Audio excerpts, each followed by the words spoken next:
হযরত উমর তিনিও রাষ্ট্র পরিচালনা করলেন, আর আমাদের মুসলমান সন্তানগুলো রাষ্ট্র চালায়। রাষ্ট্রীয় ব্যাংক থেকে হাজার হাজার কোটি টাকা লুট হয়ে যায়, তাদের কোনো মাথা ব্যথা নাই। কথা বলেন ঠিক কিনা? আমি এই জন্য বলি, মুসলমানের সন্তানদেরকে এই সমস্ত পাগল ছাগল দিয়া একটা সুশৃঙ্খল রাষ্ট্র কখনো উপহার দেওয়া যেতে পারে না। কথা বলেন ঠিক কিনা? মানুষকে, মানবতাকে যদি সুশৃঙ্খল মানব কল্যাণমুখী একটা রাষ্ট্র উপহার দিতে হয়, তাহলে দরকার হযরত উমরের মতো একজন রাষ্ট্রনায়ক আর কোরআনের মতো সংবিধান, যিনি কোরআন দিয়ে রাষ্ট্র চালাবে, সিরাজ জুব্বা পরে তারপরেও রাষ্ট্রের হাত থেকে অন্যায় ভাবে আত্মসাৎ করবে না। কথা বলে দেখতে না।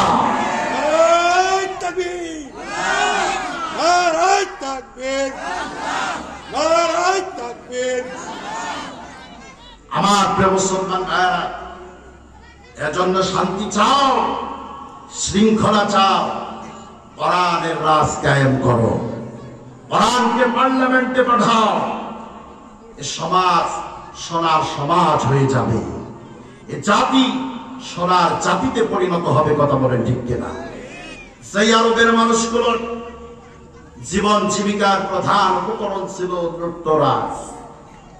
ছিনতাই না করলে, চুরি ডাকাতি রাহাজানি না করলে পেটের খাবার জুটত না। কথা বলে ঠিক কিনা? অথচ কোরআন যখন নাজিল হলো, ওই আরবের ভূখণ্ডের মানুষগুলো এ কোরআনের কাছে আসার কারণে এ কোরআন তাদেরকে এমন সোনার মানুষে পরিণত করে দিয়েছে, তাম পৃথিবীর বাদশাহে পরিণত করে দিয়েছে। কথা বলে ঠিক কিনা? এজন্য শান্তি শৃঙ্খলা যদি পেতে হয়, আল্লাহর দেওয়া বিধানের কোনো বিকল্প নাই।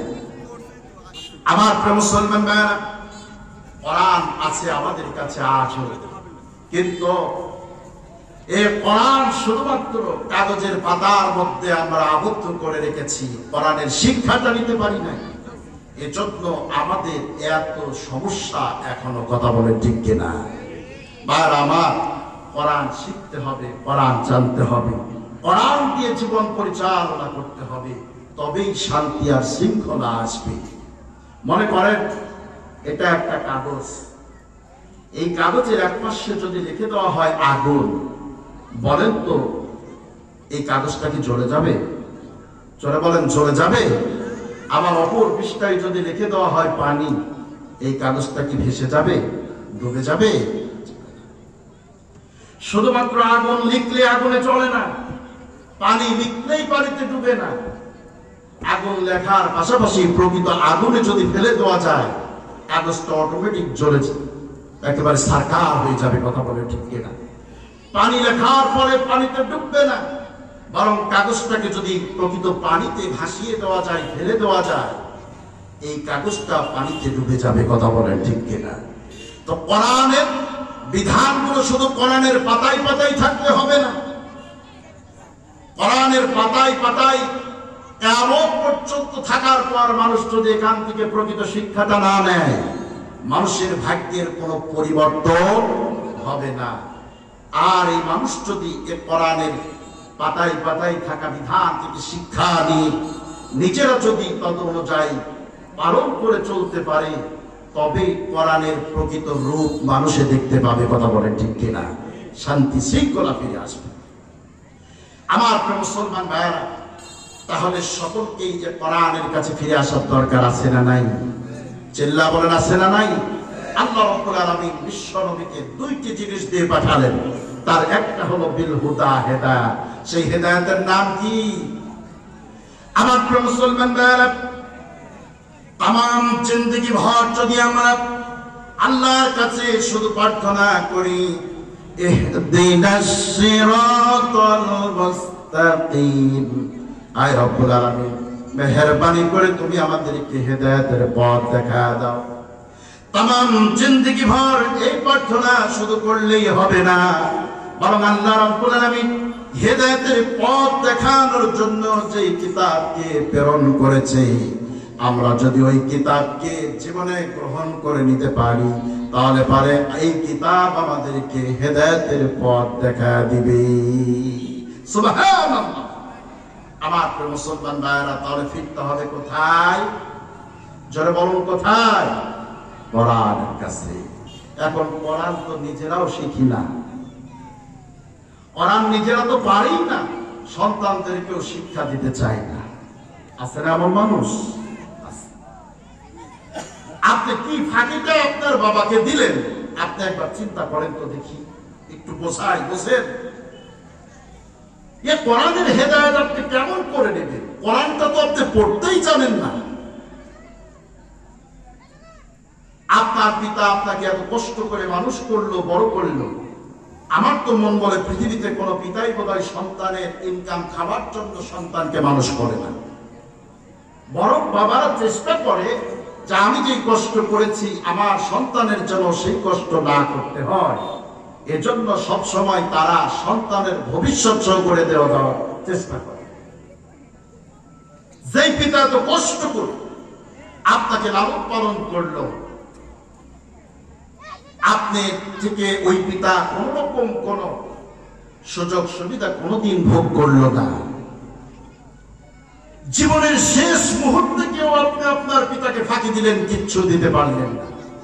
আছে না এমন সন্তান? যারা নামাজে দাঁড়ায় সেখানেও জানাজা পড়ানোর জন্য ভাড়াটিয়া হুজুর লাগে। আচ্ছা আপনারা বলেন তো দেখি, যার বাবা মারা গেছে এই লোকটা যদি আল্লাহর দরবারে হাত তুলে রব্বির হামহুমা কামা রাব্বায়ানি সগীরা এই কথা বলে, তাহলে তার দিল থেকে যে আবেগ আসবে, আর ভাড়াটিয়া হুজুর দিয়ে যদি দোয়া করানো হয়, তার আবেগ কি কখনো এক হবে? আপনারা কি বলেন এক হবে? কোনোদিন হবে না। কথায় কথা বেড়ে যায়। এক নেতার বাবা মারা গেছে, তো নেতা মানুষ চিন্তা করছে, বাবা মরছে, আমি যদি এখন কান্নাকাটি করি লোকে আমারে কি বলবে? সবাই আমাকে দেখে ভয় পায়, আমার সে বড় পাতি মাস্তান এই অঞ্চলে আর একটাও নাই। অথচ আমি যদি কান্নাকাটি করি মানুষে তো আমার কাপুরুষ বলবে। বিবেক কত দূর চিন্তা করছেন? আমি খুব আশ্চর্য হয়েছিলাম। ওনার নাম কি যেন? ডক্টর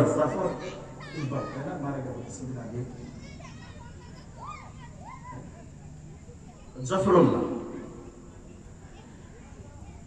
ডক্টর জাফরুল্লাহ সাহেব যখন মারা গেলেন, তার সন্তানটা জানাজার নামাজ এসে যখন মিডিয়ার সামনে কথা বলতেছিল, আমি আশ্চর্য হয়ে গেছি। বাবা মারা গেছে এর বিন্দু পরিমাণ অনুভূতি ওর মধ্যে নাই।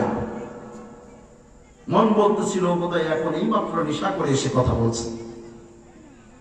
হাসতে কি আজীব ব্যাপার। আপনার সন্তানটা যদি আপনার জীবনের শেষ লগ্নে আপনার কল্যাণে না আসে, তাহলে আপনার চেয়ে হতভাগা আর কেউ নাই। কথা বলে ঠিক কিনা? যে কথা বলতেছিলাম, নেতার বাপে মারা গেছে, নেতা চিন্তা করছে কান্না করলে মানুষে কি ভাববে। এখন কান্না না করলেও তো হয় না, তো টাকা পয়সার তো অভাব নাই, এখন টাকায় তো অনেক কিছুই হয়। দেখি কান্না করার জন্য কয়টা লোক ভাড়া পাওয়া যায় কিনা। গেছে, গিয়ে দেখছে কয়জন ভিক্ষুক একত্রে বসে ভিক্ষা করছে। আছে না আমাদের এই যে সর্দি প্ল্যাটফর্মে গেলে দেখা যায় এক লাইনে কয়েকজন বসে ভিক্ষা করছে। নেতা গিয়ে ডেকে বলছে, শোনো, সারাদিন ভিক্ষা করে তোমরা কয় কেজি ধান চাল পাও? ভিক্ষুকরা বলছে যে সারাদিন ভিক্ষা করলে সন্ধ্যাবেলা হিসাব করে দেখি প্রায় কেজি 5 ধান চাল পাওয়া যায়। নেতা বলছে তাতেই 5 কেজি ধান চালের জন্য কতবারই তোমাদের ঘুরতে হয়? বলছে সারাদিনে কম করে তাও তো কিছু না হলে 200-300 বাড়ি ঘোরাই লাগে। নেতা বলছে, শোনো, আমি তোমাদেরকে 10 কেজি করে ধান দেব। কয় কেজি? সবাই আওয়াজ দিলেন না। কয় কেজি? 10 কেজি। মনোযোগ আছে? 10 কেজি করে ধান দেব, বাড়ি বাড়িও ঘোরা লাগবে না, এক জায়গায় বসে 1 ঘন্টার কাজ। ভিক্ষুকরা তো আনন্দিত হয়ে গেছে যে 1 ঘন্টায় 10 কেজি, তাও এক জায়গায় বসে। লাভ না ক্ষতি? লাভ। বলছে কাজটা কি? বলছে কাজ হলো আমার বাপ মারা গেছে, তার পাশে বসে 1 ঘন্টা কান্না করে দিতে হবে। ভিক্ষুকরা চিন্তা করছে, আল্লাহ জীবনে বহু রকম পাগল দেখছি, এরম তো কোনোদিন দেখি নাই যে নিজের বাপের জন্য কান্না করার জন্য লোক ভাড়া করে। আরেক ভিক্ষুক ধাক্কা দিয়ে বলছে, বেটা এত চিন্তা তো করা লাগবে না, ওর বাপ মরুক চাই চাচা মরুক, আমাদের তো দেখার নাই, আমরা যে 1 বসাই 1 ঘন্টা পরে 10 কেজি ধান পাবো, এটাই তো লাভ চলবে। রাজি হয়ে গেছে, চলেন যায়, সঙ্গে করে নিয়ে আসতে লাশের পাশে সারিবদ্ধ ভাবে বসায় দিতে, কান্না শুরু করো। এখন কান্না যে করবে, ওরে তো কারো বাপও মরে নাই, চাচাও মরে নাই, কি বলে কান্না করবে? বুঝেন নাই কথা। এখন এক ভিক্ষুক ডাক দিয়ে বলছে যে, বেটা বাপ চাচার চিন্তা বাদ দিয়ে তুই চিন্তা কর যে এই কান্নাকাটির পরে যে ধান দিবে ওইটা আদৌ দিবে কিনা, আর যদিও দেয় সেটা আলো ধান দিবে না সিদ্ধ ধান দিবে। ভিক্ষুকে এবার কান্না শুরু করছে যে আলো পাবো কি সিদ্ধ পাবো, পাবো কি নাই বা পাবো, বাবারই বাবা। এখন বলেন তো দেখি, ওই নেতার কান্নার ভিক্ষুকের কান্না কি এক হবে? আমার প্রিয় মুসলমান, শিক্ষা নিতে হবে, ভালো করে বোঝার চেষ্টা করেন। আপনার বাবা মারা যাওয়ার পরে আপনি হাত তুললে যে আবেগ আসবে, অনুভূতি আসবে, আজকে হুজুর দিয়ে দোয়া করালে কোনোদিন সেই আবেগ আসতেই পারে না। কথা বলেন ঠিক কিনা? হুজুরের দোয়া করবে আর চিন্তা করবে যে এই মুনাজাতের পর 500 টাকার নোট দিবে না 100 টাকার নোট দিবে। বুঝছেন কথা? তারপরেও যদি হুজুরের সাথে সুসম্পর্ক থাকে তাও তো এক কথা। এখন তো আলেমদের যেভাবে কয়েকদিন পিটানো আরম্ভ হয়েছিল, তাতে হুজুররা দোয়া তো দূরের কথা, জানাজা ওযু করে পড়াবে তাও সন্দেহ ছিল। কথা বলে ঠিক কিনা? ভাইরা আমার, ফাঁকিতে পড়েন না। আমার প্রিয় মুসলমান ভাইরা, সারা জীবন ভর আপনার বাবাকে কিচ্ছু দিতে পারেন নাই। যখন আপনি উপার্জন শিখেছেন তখন আপনি ভিন্ন হয়ে গিয়েছেন, আলাদা হয়ে গিয়েছেন। এই পৃথিবীতে এমন অনেক কোলাঙ্গার সন্তান আছে, নিজের উপার্জন শক্তি ভালো, ঈদের দিনে ভালো মন্দ বাজার করে ঘরের দরজা আটকা খায়, আর দক্ষিণী বাবা বা পাশের রুমের মধ্যে দরজা আটকা শাক দিয়ে পান্তা ভাত খাই, আছে না নাই? অনেক সন্তান এমন আছে, আমি আমার ভাষায় বলি, তোর মতো কোলাঙ্গার সন্তান বেঁচে থাকা হচ্ছে মারা যাওয়া অনেক ভালো। কথা বলেন ঠিক কিনা? আমার প্রিয় মুসলমান ভাইরা, নিজের বাবাকে জীবদ্দশায় কিচ্ছু দিতে আপনি পারেন নাই। জানাজা নামাজে আপনি দাঁড়ালেন, নামাজের ইমামতিটাও আপনি করতে পারেন নাই। বারাটিয়া হুজুর দিয়ে নামাজ পড়ালেন, পিছনে দাঁড়ায় নামাজ পড়তেছেন। নিজের বাবার জন্য জানাজার নামাজের মধ্যে 3টা দোয়া পড়া লাগে, একটা দোয়াও তো আপনার মুখস্থ নাই। আপনি তো এই জায়গাতেও এমন ফাঁকি দিলেন, জীবনের শেষ মুহূর্তেও চুপচাপ থেকে দোয়া না পড়ে বাবারে দাফন করেছে। আমার প্রিয় মুসলমান ভাইরা, আপনি যেই ফাঁকিটা আপনার বাবাকে দিয়েছেন, ওই একই ফাঁকিতে আপনি যদি নিজে পড়তে না চান, তাহলে আপনার কাছে অনুরোধ করব, মেহেরবানি করে আপনাদের সন্তানগুলোকে সারা ফরকানিয়া মাদ্রাসায় পাঠায় দেন। সন্তানকে ডাক্তার বানান, ইঞ্জিনিয়ার বানান, যা ইচ্ছা বানান, কোনো সমস্যা নাই। তবে ওর জীবনের শুরু আপনি কোরআনের জ্ঞানটার মধ্যে ঢুকায় দেন। আল্লাহর কসম করে বলি, জীবনের শুরু আপনি যদি কোরআনের জ্ঞানটা ঢুকায় দিতে পারেন, আপনার ইন্তেকালের পরে ভাড়াটিয়া হুজুর লাগবে না, আপনার সন্তান নিজে ইমামতি করে আপনার জানাজা পড়ায় দিবে। আর এই পৃথিবীতে একজন বাবার জন্য এর চেয়ে বড় সফলতা তো আর কিছুই হতে পারে না। নিজের জানাজার নামাজটা নিজের সন্তানের ইমামতিতে হওয়া, এর চেয়ে সৌভাগ্য তো আর কিছুই হতে পারে না। কারণ হলো, বিশ্ব নবী বলেছেন, কোন সন্তান যদি তার বাবার জন্য, তার মায়ের জন্য আল্লাহর দরবারে দুটি হাত তুলে চোখের পানি ছেড়ে দিয়ে যদি পড়ে রব্বিরহামহুমা কামা রাব্বায়ানি সগীরা। আল্লাহর নবী বলেছেন, শোনো, বড় বান্দা যদি আল্লাহর দরবারে দুটি হাত তুলে চোখের পানি ছেড়ে দিয়ে বাবা মার জন্যই প্রার্থনা করতে পারি, ওই বান্দার চোখের পানিটা নাকের ডগা পৌঁছাতে দেরি হয়, আল্লাহ রাব্বুল আলামিনের তার বাবা মার কবরের আযাব মাফ করে দিতে দেরি হয় না। আর জোরে বলেন সুবহানাল্লাহ। আমার প্রিয় মুসলমান ভাইরা, তাহলে এবার বলেন তো কোরআনের শিক্ষা দেওয়ার দরকার আছে না নাই? আরো যারা বলেন আছে না নাই? অন্তত ইসলামের মৌলিক বিষয় যেগুলো দরকার সব জ্ঞানটুকু সন্তানের মধ্যে প্রাথমিক জীবনে দিয়ে দেওয়ার দরকার আছে না নাই? সবাই দিবেন তো? সন্তানগুলোকে মাদ্রাসামুখী করবেন ইনশাআল্লাহ। আল্লাহ কবুল করুক, চিল্লায় বলুন আমিন। আমার প্রিয় মুসলমান ভাইরা, এই হলো সেই কোরআন বিল হুদা। আল্লাহ রাব্বুল আলামিন বলতেছেন, নবীজি, দুইটি জিনিস দিয়ে আমি আল্লাহ রাব্বুল আলামিন আপনারে প্রেরণ করলাম, তার একটা জিনিসের নাম হলো বিল হুদা, আল কোরআন। দুই নাম্বারটা হলো দীনিল হক। যারা বলেন আল্লাহু আকবার। দীনিল হক, দুই নাম্বারটা হলো সত্য একটা জীবন ব্যবস্থা, তার নাম হলো ইসলাম। যারা বলুন সুবহানাল্লাহ। আর যারা চিল্লায় বলুন সুবহানাল্লাহ। আমার প্রিয় মুসলমান ভাইরা, সেই ইসলাম নামক জীবন ব্যবস্থাতে ইসলাম নামক ধর্মের অনুসারী হতে পেরে আপনারা খুশি না বেজার? সবাই খুশি? সবাই খুশি? সবাই খুশি হতে পারে না। উদাহরণ দিলে বুঝবেন।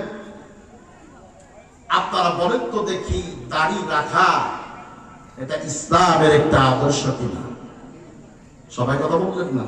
এবার অনেকে চিন্তা করছে, সর্বনাশ, আমার মুখেই তো দাড়ি নাই, বললেই তো ফেসে যাব। আর বোঝানোর জন্য বলছি, দাড়ি রাখা ইসলামের একটা কি আদর্শ।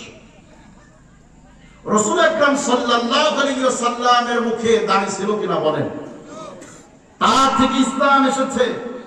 তারপরে হযরত আবু বকর, হযরত ওমর, হযরত উসমান, হযরত আলী, তাদের মুখে দাড়ি ছিল না ক্লিন শেভ ছিল? ছিল কিনা?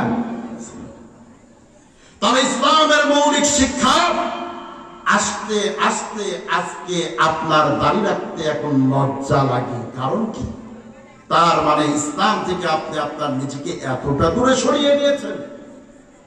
এক সময় মুসলমানেরা ইসলামের সমস্ত বিধানগুলো পালন করতে আনন্দ বোধ করত, আর আজকে আপনি ওয়েস্টার্ন কালচারকে প্রাধান্য দিতে গিয়ে নিজেকে এত দূরে সরিয়েছেন ইসলাম থেকে যে ইসলামের বিধান পালন করতে আজ আপনার লজ্জা লাগে। কথা বলেন ঠিক কিনা?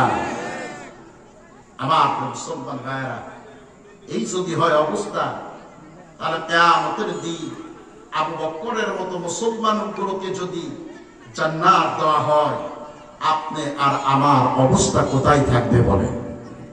আপনার আর আমার অবস্থাটা কোথায় থাকবে? বোঝার চেষ্টা করে। আমার প্রিয় মুসলমান ভাইরা, আল্লাহ রাব্বুল আলামিন কোরআনের মধ্যে বলতেছে, কোরআন শোনো, ইসলাম এমন একটা জীবন ব্যবস্থা, আমি আল্লাহ রাব্বুল আলামিন কেবলমাত্র ইসলামকে আমার মনোনীত করে দিয়েছি। আল্লাহ পাক বলেন, আল ইয়াউমা আকমালতু লাকুম দীনাকুম ওয়া আতমামতু আলাইকুম নি'মাতি ওয়া রাদিতু লাকুমুল ইসলাম দীনা। আল্লাহ রাব্বুল আলামিন तमाम পৃথিবীর মুসলমানদেরকে ডেকে বলতেছে, রে মুসলমানেরা, আজকে তোমার খ্রিস্টান ধর্মের কালচার ভালো লাগে, ইহুদি ধর্মের কালচার তোমার পছন্দ হয়, হিন্দু ধর্মের কালচার তোমার ভালো লাগে, তুমি জন্মদিন পালন করো, তুমি হ্যাপি বার্থডে পালন করছো, সুন্নতে খাতনা পালন করছো, তুমি 7 দিনের কামান অনুষ্ঠান করছো, বিবাহ বার্ষিক পালন করছো, অথচ এগুলোর একটাও তো ইসলাম সমর্থিত কোনো ব্যবস্থা নয়। বরং তুমি মুসলমান, নিজেকে ইমানদার বলে যদি তুমি দাবি করে থাকো, তাহলে তোমার শোনায় দেই, শুনে রেখে দাও, এমন এক ইসলাম তুমি পেয়েছো, আমি আল্লাহ রাব্বুল আলামিনের কাছে তামাম পৃথিবীর কোন ধর্ম, কোন বর্ণ, কোন মতাদর্শ আমি আল্লাহ রাব্বুল আলামিন মনোনীত করি নাই। একমাত্র একটা জীবন ব্যবস্থাকে মনোনীত করেছি। চিৎকার দিয়ে বলুন, তার নাম কি? আল্লাহ পাক বলতেছে কোরআন, একমাত্র কেবলমাত্র ইসলামকে আমি মনোনীত করে দিয়েছি। তোমার রব যেইটাকে মনোনীত করে দিয়েছে, ওইটা যদি তোমার ভালো না লাগে, তাহলে তোমার বুঝতে হবে তোমার ইমানের ব্যাটারিটা ফিউজ হয়ে গিয়েছে। আমার প্রিয় মুসলমানরা, আজকে পৃথিবীর মানুষ ইসলামকে বাদ দিয়ে মানব রচিত তন্ত্র মন্ত্র গুলোকে বেশি প্রাধান্য দেওয়া আরম্ভ করেছে। মানুষ আজকে বেশি স্বচ্ছন্দ বোধ করে ওয়েস্টার্ন কালচার গুলো পালন করার মধ্য দিয়ে। অথচ আল্লাহ রাব্বুল আলামিন কি বলতেছে লক্ষ্য করেন। আল্লাহ পাক বলে, গোলাম শোনো, وَمَن يَبْتَغِي غَيْرَ الْإِسْلَامِ دِينًا فَلَن يُقْبَلَ مِنْهُ وَهُوَ فِي الْآخِرَةِ مِنَ الْخَاسِرِينَ। আল্লাহ পাক শোনাচ্ছেন, নবীজি, এই পৃথিবীতে লেনিন, কার্ল মার্কস আর মার্কসের মতাদর্শ মানুষের যতই তালাশ করুক না কেন, কোনো লাভ হবে না। আমি আল্লাহ বলে দিলাম, وَمَن يَبْتَغِي غَيْرَ الْإِسْلَامِ دِينًا, ইসলামকে বাদ দিয়ে মানুষের যত তন্ত্রমন্ত্র, যত জীবন আদর্শকে গ্রহণ করুক না কেন, فَلَن يُقْبَلَ مِنْهُ, কোশ্চেন কালেও তার থেকে এগুলো কখনো গ্রহণ করা হবে না। وَهُوَ فِي الْآخِرَةِ مِنَ الْخَاسِرِينَ, আর পরকালীন জিন্দেগিতে এই মানুষগুলোই হবে সবচেয়ে বেশি ক্ষতিগ্রস্ত। যারা বলুন নাউজুবিল্লাহ। আমার প্রিয় মুসলমান ভাইরা, ইসলাম ভালো লাগে না? হুজুর ছেলে দেখলে মেয়ে বিয়ে দিতে মন চাই না, মেয়েদের আমার হুজুর ছেলে পছন্দও হয় না, আছে না নাই? দাড়িওয়ালা ভালো লাগে না? তুমি মনে রেখো, তোমার রাসূল ছিল দাড়িওয়ালা। তুমি মনে রেখো, তোমার উত্তরসূরি পূর্বপুরুষগুলো ছিল দাড়িওয়ালা। এটাকে অবজ্ঞা করা মানে ইসলামকে অবজ্ঞা করা। কথা বলেন ঠিক কিনা? আমার প্রিয় মুসলমান ভাইয়েরা, ভালো করে বোঝার চেষ্টা করেন, কথায় কথা বেড়ে যায়। আচ্ছা, আপনারা বলেন তো দেখি, মনে করেন আমার হাতে এটা একটা পানির বোতল। এই পানির বোতলে দুইটা ডেট দেওয়া আছে, আছে না? একটা দেওয়া আছে উৎপাদনের মেয়াদ তারিখ, আছে কিনা? আরেকটা আছে কি এক্সপায়ার ডেট। এখন মনে করেন এই বোতলের এক্সপায়ার ডেট দেওয়া আছে 2025 সালের ডিসেম্বর পর্যন্ত। মনোযোগ আছে আপনাদের? 2025 সালের ডিসেম্বর পর্যন্ত এখানে এক্সপায়ার ডেটটা লেখা আছে। তার মানে আপনি কি বুঝলেন বলেন? তার মানে এটা প্রমাণ করে যে এই বোতলের মধ্যে যে পানীয়টা আছে, এইটা 2025 সালের ডিসেম্বর পর্যন্ত এর গুণগত মান একই থাকবে। কথা বলে ঠিক কিনা? গুণগত মান কি হবে? ঠিক থাকবে। কিন্তু 2025 সালের ডিসেম্বরের পর এই গুণগত মানটা কি হয়ে যাবে? নষ্ট হয়ে যাবে। আমার প্রিয় মুসলমান ভাইয়েরা, এবার আপনাদের কাছে প্রশ্ন করি, বলেন তো দেখি, আপনারা ওয়েস্টার্ন কালচারকে আজকে প্রাধান্য দিচ্ছেন কেন? আপনাদের কাছে মনে হয় ওইটা হলো আধুনিক জীবন ব্যবস্থা, এই তো নাকি? আপনি মনে করলেন ওইটা আধুনিক জীবন ব্যবস্থা, অথচ 1400 বছর পূর্বে আল্লাহ রাব্বুল আলামিন ইসলামকে মনোনীত করে ইসলামকে সার্বজনীন আধুনিক জীবন ব্যবস্থা হিসাবে স্বীকৃতি দিয়েছেন। জোরে বলুন সুবহানাল্লাহ। এখন ইসলামের এই এক্সপায়ার ডেট কত দূর পর্যন্ত বলেন? ইসলাম যে একটা আধুনিক জীবন আদর্শ জীবন ব্যবস্থা, এর মেয়াদ কতদিন পর্যন্ত? ইয়াউমুল কিয়ামা, কিয়ামত পর্যন্ত। কোন পর্যন্ত? কিয়ামত পর্যন্ত ইসলাম হলো সবচেয়ে অত্যাধুনিক জীবন ব্যবস্থার নাম জোরে বলুন সুবহানাল্লাহ। সেই ইসলাম আপনার ভালো লাগলো না, সেই ইসলামের কালচার আপনার ভালো লাগলো না, আপনার ভালো লাগলো কোনটা? নমরুদের কালচার। কথা কন না কেন? আমার প্রিয় মুসলমান ভাইরা, বড় দুর্ভাগা এ জাতি, বড় দুর্ভাগা, কপাল পোড়া জাতি, যারা সঠিক জিনিস পাওয়ার পরেও মূল্যায়ন করতে পারে না। তাহলে ইসলামের আদর্শের কাছে ফিরে আসা যাবে ইনশাআল্লাহ, ফিরে আসা যাবে ইনশাআল্লাহ। আল্লাহ পাক সবাইকে কবুল করুন, চিল্লায় বলুন আমিন। আমার প্রিয় মুসলমান ভাইরা, শুধুমাত্র ইসলামের এই মতাদর্শ যে দুনিয়াতেই থাকবে বিষয়টা কিন্তু এমন নয়, বরং আপনার ইন্তেকালের পরে আপনাকে যখন কবরে নামানো হবে তখন পড়া হবে বিসমিল্লাহি ওয়া আলা মিল্লাতি রাসূলুল্লাহ। রাসূলের মিল্লাতের উপরে আপনাকে দাফন করা হবে। কথা বলেন না কেন? নাকি আপনাকে বলা হবে বিসমিল্লাহি ওয়া আলা মিল্লাতি মুজিব সাহেব, মিল্লাতে জিয়াউর রহমান বলা হবে? কি বলা হবে? মিল্লাতে রাসূলুল্লাহ।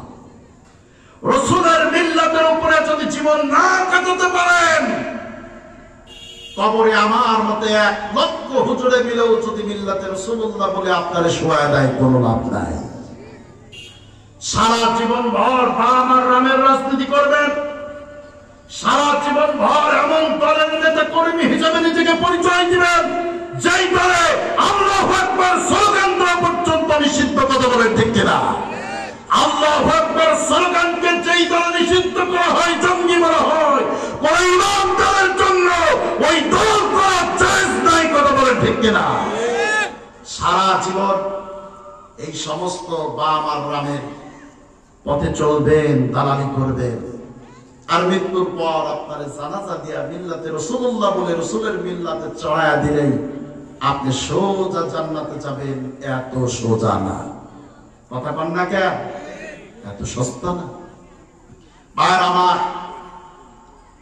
জীবদ্দশায় রাসূলের পথে চলতে পারেন না, মারা যাওয়ার পর পচা দুর্গন্ধযুক্ত এই মরা লাশ দিয়ে রাসূল কি করবে? কোনো কাজ আছে? কোনো কাজ আছে? আপনার জীবদ্দশায় রাসূলকে অবমাননা করা হয়েছে, আপনি একদিন রাজপথে নামতে পারেন নাই। রাসূলকে অবমাননা করা হয়েছে, আপনি তার একদিন প্রতিবাদ চালাতে পারেন নাই। আবার যারা প্রতিবাদ মিছিল করেছে, আপনারা বলেছেন কই ফ্রান্সে রাসূলকে গালি দেওয়া হয়েছে, আর মোল্লাদের খেয়ে দেখ কাম নাই, এখানে বাংলাদেশ গরম করছে। এমন কথা বলার লোক ছিল কি ছিল না? ছিল কি ছিল না? আপনি রাসূলের আদর্শে নিজেকে আদর্শিত তো করেনই নাই। রাসূলকে গালি দেওয়া হয়েছে, কটূক্তি করা হয়েছে, একটা প্রতিবাদ মিছিলে পর্যন্ত অংশগ্রহণ করতে পারেন নাই। আর আপনাকে মিল্লাতে রাসূলুল্লাহ বলে চড়ায়া দিলেই রাসূল গ্রহণ করবে, এত সোজা না। আমার প্রিয় মুসলমানরা, তাহলে রাসূলের মিল্লাতে যদি যেতে হয়, জীবদ্দশায় ইসলামকে পুরোপুরি ভাবে মানতে হবে। কথা বলেন ঠিক কিনা?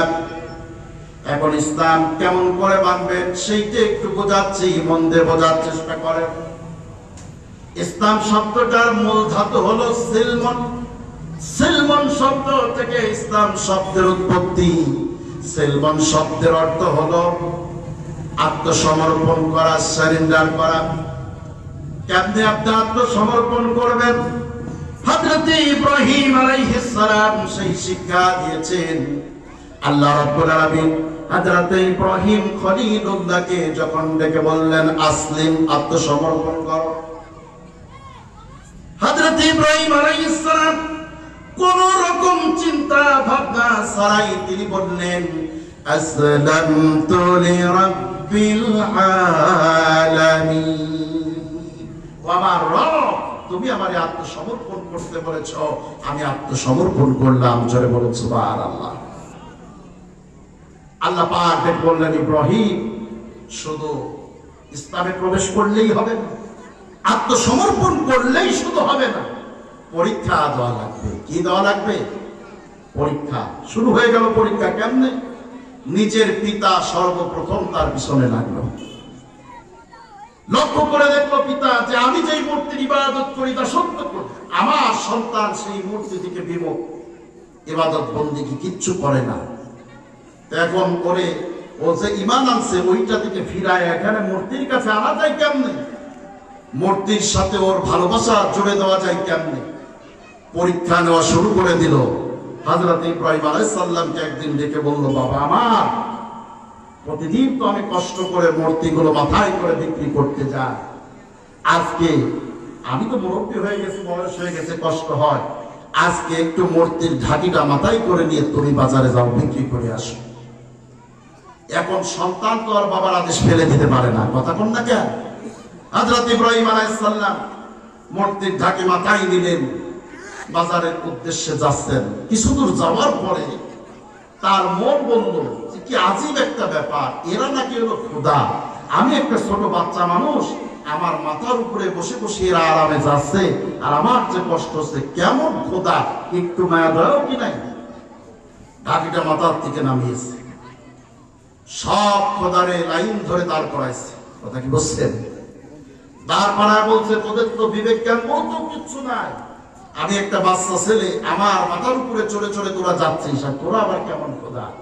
আমি কিন্তু বাবা তোমার মাথায় করে নিয়ে যেতে পারবো না, এবার তোমরা সবাই সারিবদ্ধ ভাবে আমার আগে আগে হাঁটো, আমি পিছনে আছি। তাকায় দেখে একটাও পূজায় না। মূর্তি কি চলতে পারে? কথা কন না কেন, চলতে পারে? ইব্রাহিম আলাইহিস সালাম রাগান্বিত হলো, হয়ে বলল, বুঝতে পারেছি, সোজা আঙ্গুলে ঘি উঠবে না, আঙ্গুল বাঁকা করাই লাগবে। রশি বের করে সব কয়টার গলার সাথে প্যাঁচ দিয়ে বাঁধছে, বেঁধে বলছে, যেমনি আগে আগে হাঁটবা না, এবার আমি সামনে যাব, তোমরা পিছনে মিছিল করতে করতে আসো। বলেন তো, সব মূর্তির গলায় রশি বেঁধে সেই রশি ধরে যদি আগে আগে হাঁটে, পিছনে মূর্তিগুলোর অবস্থা কি হবে? কথা কোন, কি হবে? কিছু দূর যাওয়ার পর ইব্রাহিম আলাইহিস সালাম পিছনে ফিরে তাকায়, দেখছে সর্বনাশ, একটা আরেকটার গায়ের উপরে চড়ছে, কারো একটা হাত নাই, কারো পা নাই, কারো নাক নাই। ইব্রাহিম আলাইহিস সালাম এই মূর্তি নিয়ে বাজারে গিয়েছে, এখন কেউ কি আর এই মূর্তি কিনবে? বলেন, কেউ কিনে না।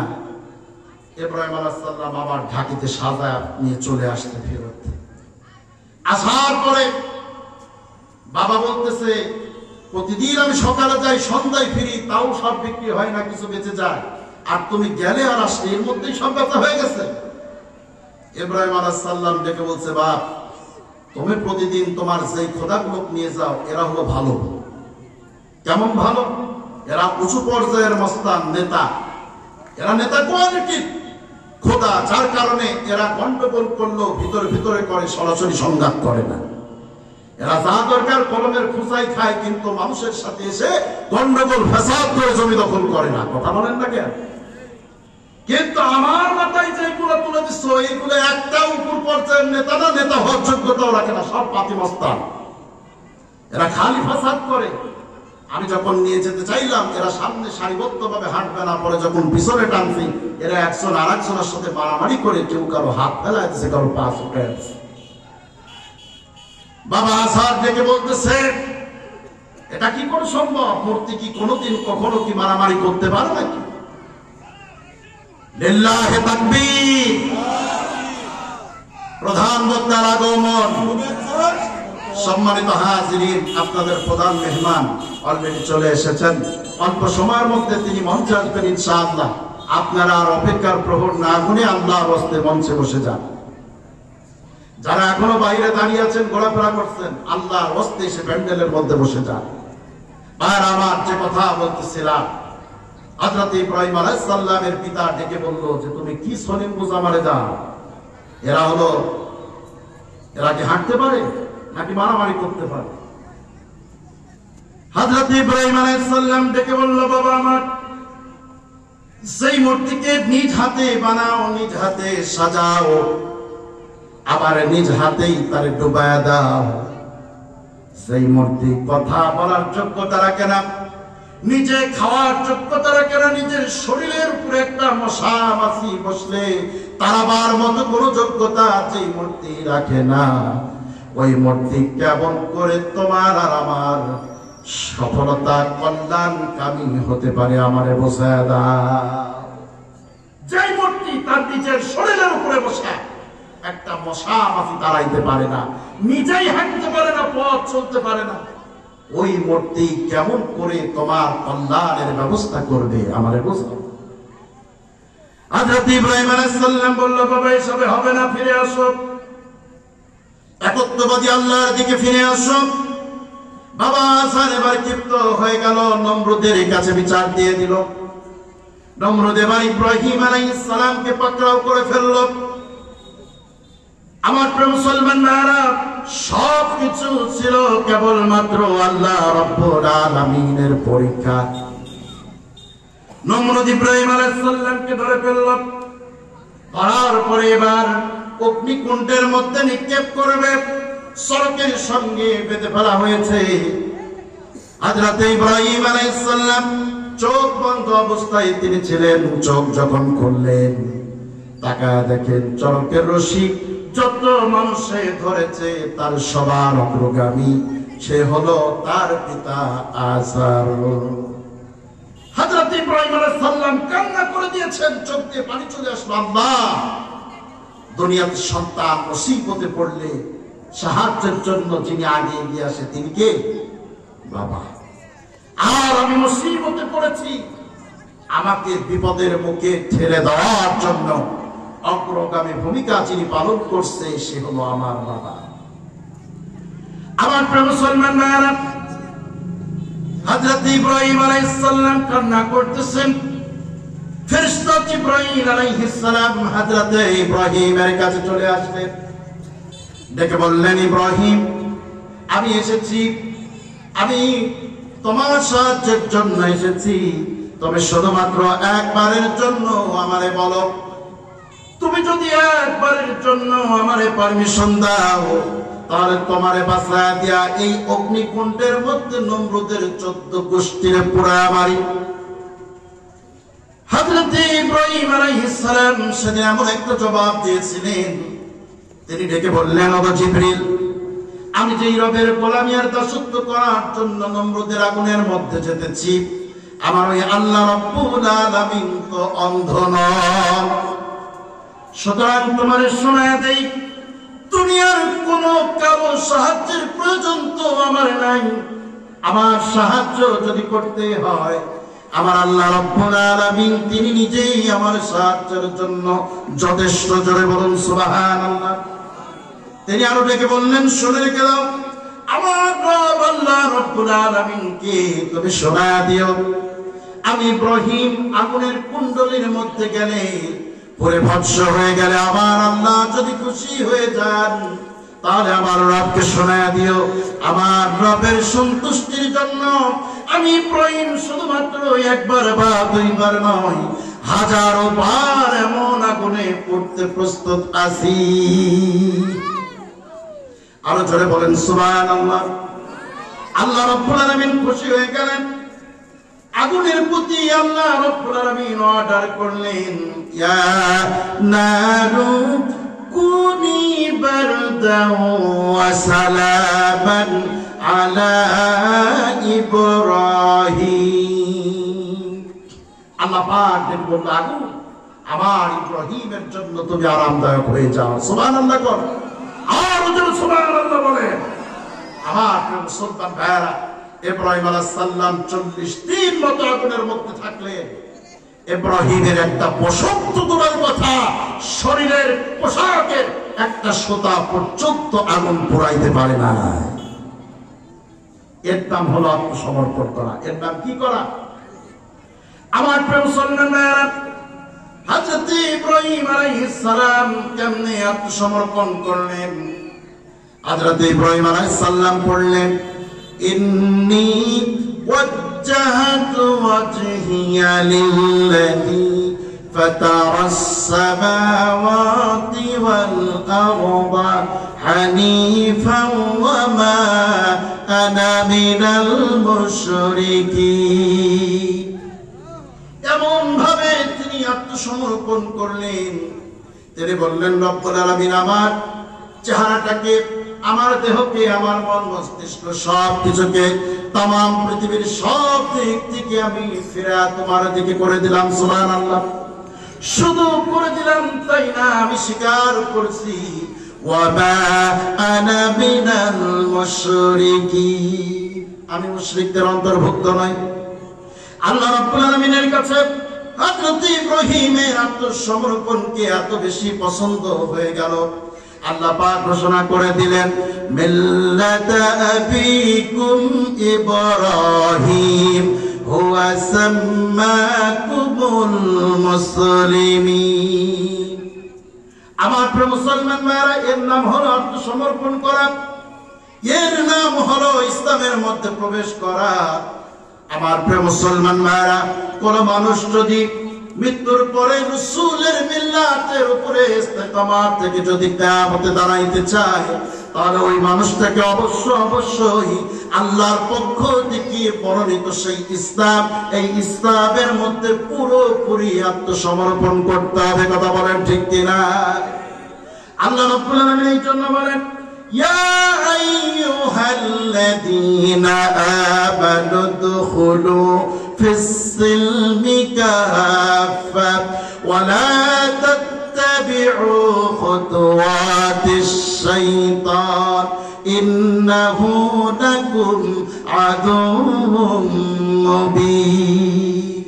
আল্লাহ পাক বলতেছে, ও ঈমানদারেরা, উদখুলু ফিস-সিলমি কাফা, ইসলামে প্রবেশ করতে চাও, আংশিক প্রবেশ করার কোনো সুযোগ নাই, প্রবেশ করতে হলে পুরোপুরি প্রবেশ করতে হবে। কথা বলেন ঠিক কিনা? আপনার যেটা ভালো লাগবে সেইটা আপনি মানবেন, ইসলামের যে বিধানটা মানতে সহজ মনে হবে ওইটা আপনি মানবেন, আর যেটা পছন্দ হবে না, যেটা ভালো লাগবে না, ওইটা আপনি অ্যাভয়েড করবেন। এই সুযোগ আপনাকে দেওয়া হয় না, বরং আপনি নিজেকে ইমানদার বলে দাবি করবেন যখন, মুসলমান বলে যখন দাবি করবেন, তখন ইসলামের সব বিধান 100% আপনাকে মানতে হবে। কথা বলেন ঠিক কিনা?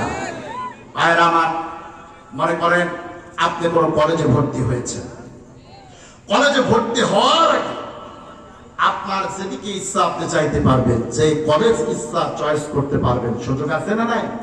কিন্তু কোন কলেজে ভর্তি হওয়ার পরে, মনে করেন আপনি সরকারি কলেজে ভর্তি হওয়ার পরে এবার আপনি প্রস্তাব রাখলেন যে স্যার, এই কলেজের বাংলা ক্লাসটা আমার ভালো লাগে, এটা আমি এখানেই করতে চাই, আর ইংরেজিটা এখানে ভালো লাগে না, ইংরেজি ক্লাসটা আমি এসএম কলেজে করতে চাই।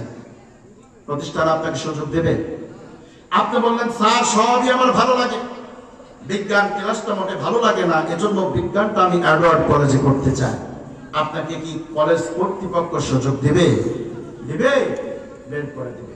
দুনিয়ার নিয়ম যদি এইটা হয় যে কোন কলেজে ভর্তি হওয়ার পর ওই কলেজের কারিকুলাম 100% যদি আপনাকে ফলো করতে হয়, তাহলে যেই রব আল্লাহ রাব্বুল আলামিন আপনাকে ইসলাম নামক একটা জীবন ব্যবস্থা দিয়েছে, সেই ইসলামের কিছু মানবেন আর কিছু মানবেন না, আর আপনি জান্নাতের আশা করেন ওই আল্লাহর কাছে, কেমন করে? এটা বোকার স্বর্গে বাস করা ছাড়া আর কিচ্ছু নয়। কথা বলেন ঠিক কিনা? আমার মুসলমান ভাইরা, ইসলাম মানতে হলে পুরোপুরি মানতে হবে। কথা কি বুঝাইতে পারছি? আমার প্রিয় মুসলমান ভাইরা, আল্লাহ রাব্বুল আলামিন এই জন্য বলতেছেন ওয়াল্লাযী আরসালা রাসূলাহু বিল হুদা ওয়া দীনিল হাক্কি লিইয়ুযহিরাহু আলাদ দীনি কুল্লিহি ওয়ালাউ কারিহাল মুশরিকুন। আল্লাহ পাক বলতেছেন, নবীজি, দুইটা জিনিস দিয়ে আমি আল্লাহ রাব্বুল আলামিন তোমারে পাঠালাম, তার একটা হলো বিল হুদা আল কোরআন, আর একটা দ্বীনুল হক সত্য জীবন ব্যবস্থা ইসলাম। এই দুইটা জিনিস দিয়ে পাঠালাম। এবার তোমার কাজটা কি সেইটা তোমারে শোনায় দেই। রাসূল, তোমার কাজ হলো লিইয়ুযহিরাহু আলাদ দীনি কুল্লিহি। আল্লাহ পাক বলতেছেন, নবীজি, যেই দুইটা জিনিস দিয়ে তোমারে প্রেরণ করলাম, এই দুইটা জিনিসের ফলশ্রুতিতে এবার তোমার কর্মসূচি বলতেছে, তোমার কাজ হলো আমার জমিনে আমার দিনকে কায়েম করাই তোমার কাজ। তাম পৃথিবীতে যত ধর্ম, যত তন্ত্র মন্ত্র আছে, যত জীবন আদর্শ আছে, সমস্ত ধর্ম, সমস্ত তন্ত্র মন্ত্র, সমস্ত জীবন আদর্শের উপরে আমার এই দিন, আমার ইসলামকে বিজয় করাই তোমার কাজ। আমার প্রিয় মুসলমান ভাইরা, এবার বলেন তো দেখি, রাসূলের কাজ যদি ইসলামকে প্রতিষ্ঠা করা হয়, উম্মতের কাজটা কি বলেন? জবাব দেন, জোরে আওয়াজ দেন, উম্মতের কাজ কি? আল্লাহর জমিনে আল্লাহর দ্বীন কায়েম করার কথা বলেন, ঠিক কিনা? আমার প্রিয় মুসলমান ভাইরা, প্রত্যেকটি ইমানদারের উপরে আল্লাহর জমিনে আল্লাহর দ্বীনকে কায়েম করার বিধানকে ফরজ করে দেওয়া হলো। অথচ এই মুসলমানের মধ্যে আবার অনেকেই আছে নিজেরা তো দ্বীনকে কায়েম করার প্রচেষ্টা চালাই না, আবার কেউ যদি এই দ্বীনকে কায়েম করার প্রচেষ্টা চালায়, ওই সমস্ত মানুষগুলো তাদের নামে মামলা হামলা দিয়া জুলুমান নির্যাতনের স্টিমরোলার চালায় আছে না নাই? আমার প্রিয় মুসলমান ভাইরা, ভালো করে লক্ষ্য করেন, এই সমাজে আমার অনেক মুনাফিক আছে, সেই মুনাফিকগুলোর কারণে আল্লাহর জমিনে আল্লাহর দ্বীন কায়েমের আন্দোলনকারী মানুষগুলো রাতের বেলা বিছানায় ঘুমাইতে পারে নাই। আপনি ফুলের বিছানায় আরামে ঘুমিয়েছেন, অথচ ওই লোকটা শীতের মধ্যে বাড়িতে আসার পরে পুলিশ ডেকে আপনি ধরায় দিয়েছেন, আছে না নাই? শুধু তাই নয়, কেবলমাত্র আপনার মুনাফিকির কারণে বহু কোরআনের সৈনিক তার মা মারা যাওয়ার পরে জানাজায় অংশগ্রহণ করতে পারে নাই। বহু কোরআনের সৈনিক সন্তান মারা গেছে, জানাজায় আসতে পারে নাই। নিজের পরিবারকে একটুখানি সান্ত্বনা দিবে সেই সুযোগটাও পাই নাই। যদিও বা বাড়িতে আসছে, গভীর রজনীতে বাড়ি থেকে উঠায় নিয়ে গিয়ে ফাঁকা রাস্তা অথবা মাঠের মধ্যে দাঁড় করা বন্দুক যুদ্ধের নাটক সাজায়া ক্রসফায়ার দিয়ে বিদায় করে দেশে আছে না নাই? শুধুমাত্র আপনার মুনাফিকির কারণে। আমার প্রিয় মুসলমান ভাইরা, আপনি নিজেকে ঈমানদার বলে দাবি করেছেন, আপনার উপরেও তো আল্লাহর জমিনে আল্লাহর দ্বীন কায়েম করাটা ফরজ ছিল। আপনি নিজেই কাজটা তো করেন নাই, যারা করেছে তাদের প্রতিবন্ধকতা তৈরি করেছেন। কিয়ামতের দিন মুসিবতের কালে আপনি ঈমানদার হিসেবে আল্লাহর রাসূলের সামনে এই মুনাফিকের চেহারা নিয়ে কেমনে দাঁড়াবেন? লজ্জা হবে কিনা? আমার প্রিয় মুসলমান ভাইরা, ভালো করে বোঝার চেষ্টা করেন। রাসূলকে আল্লাহ রাব্বুল আলামিন একটা কর্মসূচি দিয়ে পাঠালেন। সেই কর্মসূচি হলো ইসলামকে বিজয় করা, প্রতিষ্ঠা করা। রাসূল দুনিয়া থেকে বিদায় হয়ে গেলেন, উম্মতের উপরেও একটা কাজ রেখে গেলেন। সেই কাজটা হলো ইসলামকে বিজয় করা, ইসলামের ঝান্ডা পোড়ানো। কথা বলেন, ঠিক কিনা? এখন কথা হলো, এই দিনকে আপনি কেমনে বিজয় করবেন? বোমা ফাটায়া নাকি জবাই করে? এগুলো তো জঙ্গি কারবার, এইভাবে হবে না।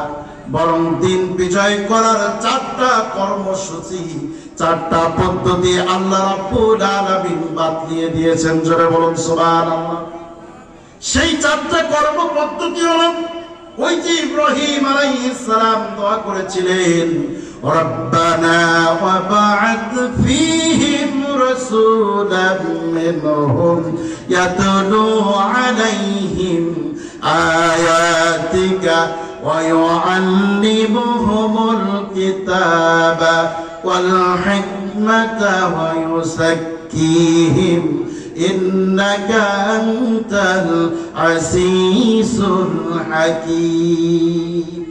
কর্মপদ্ধতি কয়টা? সবাই আওয়াজ দেন, কয়টা? জোরে বলেন, কয়টা? ও বাবা, এই অবস্থা! হ্যাঁ, সারার মানুষদের তো আসতে জবাব দেয়, আমার জানা ছিল না। এটা আমার এলাকার ইজ্জতের ব্যাপার। কয়দিন পর তো 3 টাকার একটা চায়ের জন্য ঠিকই বলবেন, নিয়ে আমার ভাইয়ের চরিত্র ফুলের মতো পবিত্র, নামাজ পড়ে না, 1 ওয়াক্ত, সুদ ঘুষ খায় 6 ওয়াক্ত, আছে না নাই? বলে ফাটা ফেলবেন। আল্লাহর নামের একটা তাকবীর দিতে পারেন না, একটা উচ্চ আওয়াজে তাকবীর দেন তো দেখি, লিল্লাহে তাকবীর। এবার বলেন, কর্মপদ্ধতি কয়টা? আরো জোরে, জোরসে বলো, জোর হলো না, আরো জোরে। এভাবে বললে বলেন, কিন্তু স্বাভাবিক বললে বলেন না। মানে মিছিল করার অভ্যাস আছে, কিন্তু এভাবে বলা অভ্যাস নাই নাকি? শোনেন, কিছু অভ্যাস রাখার দরকার আছে। আপনি যদি সারা জীবন লিল্লাহে তাকবীর বলা অভ্যাস রাখেন, আপনার জবান দিয়ে এমনি লিল্লাহে তাকবীর বের হবে। কথা বলেন ঠিক কিনা? আর যদি অন্য কিছু বলা অভ্যাস থাকে তো কি বের হবে কোন তো দেখি।